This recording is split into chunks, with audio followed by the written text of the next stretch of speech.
Let me bring in Steve Kornacki, who for many, many years covered New Jersey politics and the rise, really, of Senator Menendez. We started this hour by talking about what a huge fall from grace this was, how powerful he had become as the head of one of the most powerful committees in the U.S. Senate.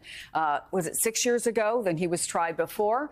It was a hung jury. He was defiant. He always said he did not do what he was accused of then. He has always said he did not do what he is accused of now. But talk about this, the trajectory of Robert Menendez to one of the most powerful positions, political positions in the country to now. It really is an extraordinary arc. And there really are, in some ways, politically, two Bob Menendezes. You're talking about the Bob Menendez on the national stage, the chair of the Senate Foreign Relations Committee. As you say, you go back to the year 2000. Bob Menendez was a member of Congress from New Jersey, sort of a rising star politically. If you remember, Al Gore was the Democratic presidential nominee in 2000. A member of House Democratic leadership back in 2000 actually suggested Menendez as Gore's running mate that year. The idea being Cuban-American, Florida, votes down there. Hey, you look at history, that might have been significant. You know, it didn't happen, wasn't under serious consideration, but that's the kind of reputation he sort of began with nationally. But Bob Menendez has also been throughout his political career a practitioner of very hard-nosed sort of New Jersey, old school New Jersey style politics. You know, New Jersey known for political machines that still exist.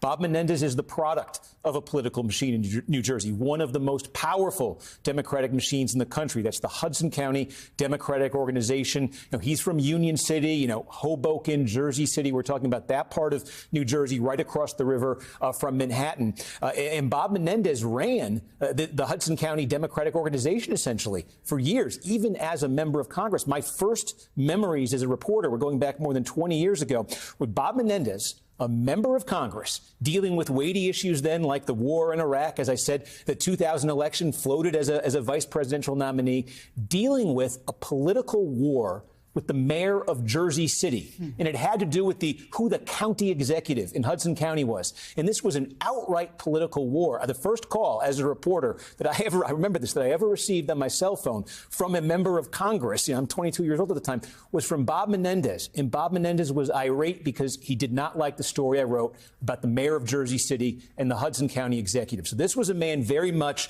with sort of his feet in two very different worlds. And I think one thing... not shying away from a political fight. Well, and that's the thing. If you remember when he got that hung jury in 2018, he came out of that courthouse and the statement he gave was, I am going to remember who was with me and I'm going to remember who was against me.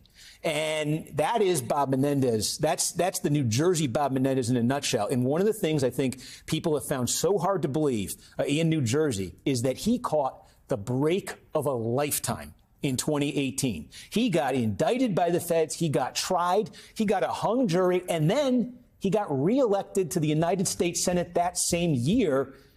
And it didn't stop. And here he goes, indicted a second time, and this time convicted. A lot of people think, you know, look, you know, Menendez, there's a lot of theories about how he ended up in this position, you know, sort of organizing his activities this way. But you would have thought a lot of people after that close call in 2018, that would have been it for him, and it wasn't. Hey there, MSNBC fans. I'm Luke Russert, and be sure to join me, Rachel Maddow, Jen Psaki, Lawrence O'Donnell, Steve Kornacki, Joy Reid, and many more September 7th in Brooklyn, MSNBC Live Democracy 2024. Click on the link for ticket information.